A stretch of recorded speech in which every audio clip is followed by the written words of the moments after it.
Hey guys, how's it going? Hope you're doing well. My name is Crown, and today I'm going to read you some very interesting stories that I hope that you're gonna love. And now, without further ado, let's go!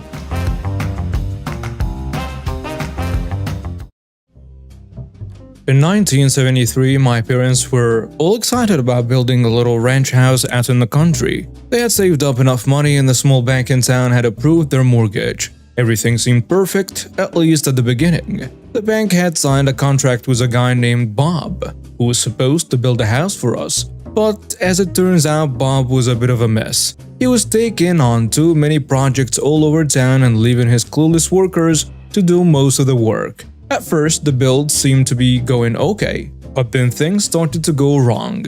It wasn't just small stuff like the wrong color of paint or crooked trim, it was much worse. The architect made a mistake on the blueprints, and the framers built a wall right through the bathtub. Can you believe that? A wall through the bathtub. My mom was told not to put anything heavy in the kitchen cabinets because they were attached to the drywall with just a few roofing nails. And the garage door opening was framed into the living room instead of facing the driveway. It was a total disaster. Finally, the day for the bank's final inspection came, and my parents met the bank's representative in the front yard. They couldn't believe the mess Bob had made. The bank guy seemed angry, probably because they had already paid Bob a lot of money. He stomped over to the front door and yanked on the doorknob. You won't believe what happened next. The whole door, including the frame, fell on him.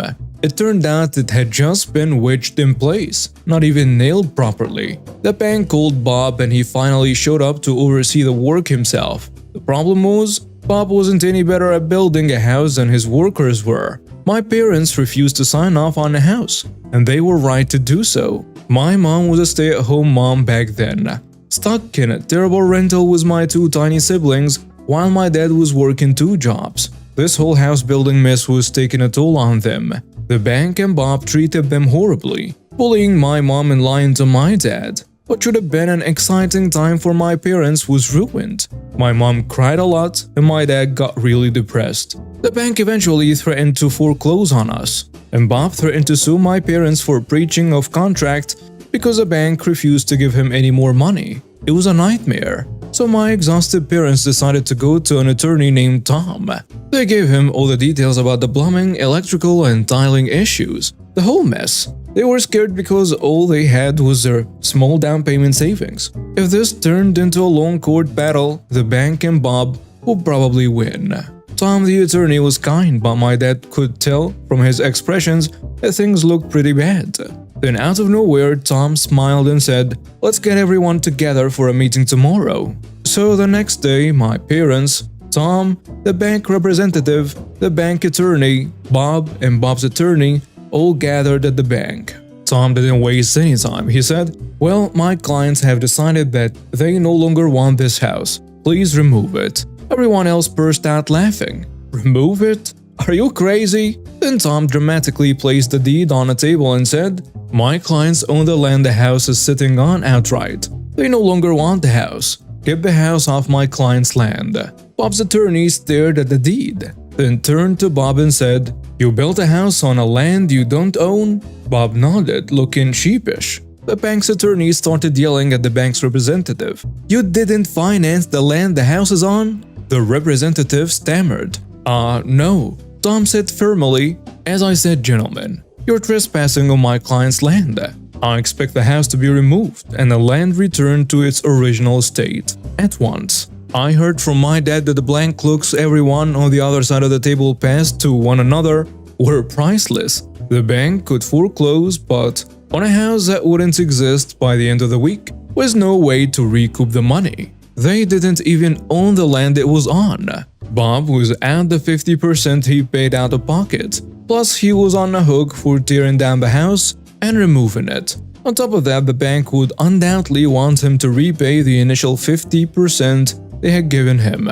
Could they have gone after my parents? Sure. A foreclosure would have meant back credit for my parents moving forward. They might lose their down payment, but to sign off on a house in its condition at that time would have meant thousands and thousands of dollars in cash to replace repair everything from the roof to the basement before the house could be safely lived in. The bank knew my parents didn't have that kind of money. They are the ones who approved the mortgage. Not only my parents were good people and it was all such a misunderstanding. The bank and Bob couldn't do enough for them. The house was brought in line with the original blueprints and specifications immediately, at no extra cost to my parents, but at considerate cost to Bob. My parents signed a mortgage, Bob got the rest of his money, and just about broke even on the build. And the bank's representative, well, he was fired. Tom, the attorney extraordinaire, got a story of triumph to tell to fellow attorneys for the rest of his life. It was a victory for my parents, and it was like a weight had been lifted from their shoulders. Looking back on it now, it's hard to believe all the crazy things that happened. That house was a mess, and Bob was a disaster as a builder. But in the end, it all worked out, thanks to Attorney Tom and a deed that nobody saw coming. It just goes to show that even in the most frustrating and challenging situations, there can be a way out if you have the right people on your side. Moving into our new house was a dream come true for our family. My husband, James, and I had finally found the perfect home for our 3 children, Emily, Jake, and Lily. It had a spacious yard, a beautiful pool, and a friendly neighborhood. The kids were over the moon with excitement, and so were we. The first few weeks in our new home were pure bliss. The children spent hours splashing around in the pool with their laughter filling the backyard. It felt like we were living in a paradise of our own making. One afternoon, though, I was inside preparing lunch when I heard screams coming from outside. Panic gripped my heart as I rushed to the back door. The sight that greeted me was a nightmare. My children were surrounded by 4 other kids, all older and bigger than mine, and they were pulling Emily's hair and pushing Jake and Lily around in the pool. My motherly instincts kicked into high gear, and I stormed outside. "Hey, what do you think you're doing? Get away from my children!" I yelled. The ringleader of the intruders, a girl who couldn't have been older than 14, turned to me with a sneer. "We just wanted to swim in your stupid pool, lady. Your kids are no fun." I couldn't believe the audacity of these kids. You can't just come into someone else's property without permission. Now get out of here before I call the police. As if on cue, their mother, a woman with the unmistakable aura of entitlement, marched over. Her hair was styled perfectly and her sunglasses sat perched on her nose, despite the fact that it was nowhere near sunny enough to warrant them. "What's going on here?" she asked. "These kids broke into our yard and are attacking my children," I replied. The Karen, that's what I would later call her, scoffed. "My kids just wanted to have a little fun. Your brats should learn to share." I couldn't believe my ears. "Share? This is our private property. You have no right to be here." She smirked and then turned to her children. "Go on, teach these spoiled brats a lesson." Before I could even react, her 4 kids began attacking mine. Emily, Jake, and Lily were outnumbered and terrified. I was desperate to protect them, but I didn't know what to do. I screamed for James, who was inside the house, to come quickly. He burst out the door, a look of rage on his face. In his hands, he held our shotgun. The sight of the weapon sent shivers down my spine. "Get down on your knees, now!" James shouted, aiming the shotgun directly at Karen. She paled and sank to her knees, her arrogant facade crumbling. "You can't threaten me like this!" James's voice was ice cold. "You came into our property and allowed your thugs to attack our kids. You're lucky I'm not doing more than threatening." He demanded her children sit down next to her, and they obeyed. We waited for the police, and the whole neighborhood seemed to have gathered to watch the commotion. When the police arrived, we explained what had happened, and our security cameras provided undeniable evidence of Karen and her kids' behavior. The neighbors who had witnessed the altercation also corroborated our story. The officers arrested Karen and her unruly children, who were now crying and begging. We watched as they were taken away in handcuffs. In the following days, we made sure to reinforce the boundaries of our property and installed additional security measures. We hoped that our family could finally enjoy our new home in peace, free from the entitled behavior of others. But the incident left us shaken, and it took some time for the kids to recover from the trauma. We used it as an opportunity to teach them about boundaries and respect for others' property. As for Karen, she was charged with trespassing, child endangerment, and assault. Her children were placed in the custody of other family members, and it was a harsh lesson for all of them. Our neighborhood came together in support of our family, and we felt grateful for the sense of community that had formed. 2 weeks ago, my wife and I, both in our 20s, had just recently celebrated our wedding. It was a lovely day full of joy, love, and commitments to the future. We wanted our reception to be a happy occasion where we could celebrate starting a new life together with our friends and family. I had no idea that it would also serve as a scene of a memorable confrontation with spoiled relatives. Everything was going according to plan until the bouquet toss was about to begin. As is customary, my wife threw her bouquet into the air while beaming with joy. Unexpectedly, her cousin Rachel, a vibrant 24-year-old, leapt and grasped it while grinning eagerly. None of us were expecting what happened next. Ross, Rachel's 25-year-old boyfriend, observed Rachel take the bouquet as a sign from the heavens. Ross had reportedly been carrying an engagement ring around for an unknown amount of time. He dashed onto the dance floor, got down on one knee, and made the traditional romantic gesture of giving her a ring. All eyes were immediately focused on them once she replied yes. It appeared as though Ross and Rachel's engagement party had taken the place of our wedding. Even though it was obvious I didn't like the exhilaration, our photographer had restricted hours, and we were on a strict time constraint. Despite my worries that this unanticipated turn would interfere with our plans, I was most troubled by my wife's obvious suffering. My wife does not enjoy being in the spotlight or spending excessive amounts of money on herself. Her one particular day to shine without feeling guilty was supposed to be our wedding day.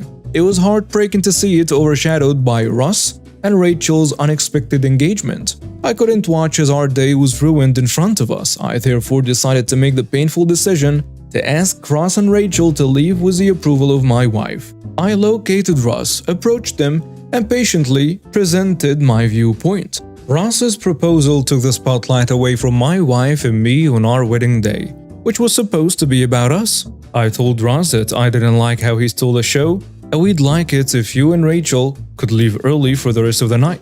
I didn't think Ross would like it. He said back right away, "Man, you're acting crazy. It was just a thought. Why is everyone so upset?" A few people at our wedding overheard us talking and chimed in with their own thoughts, which quickly made things more tense. I didn't think it would turn out to be so dramatic, but it did. Ross and Rachel chose to leave in the end, but the damage was already done. Our friends couldn't stop talking about Ross and Rachel getting engaged and why I asked them to leave for the rest of the night. Even though most people were on our side, the talk had moved away from our wedding and toward the show that had just happened.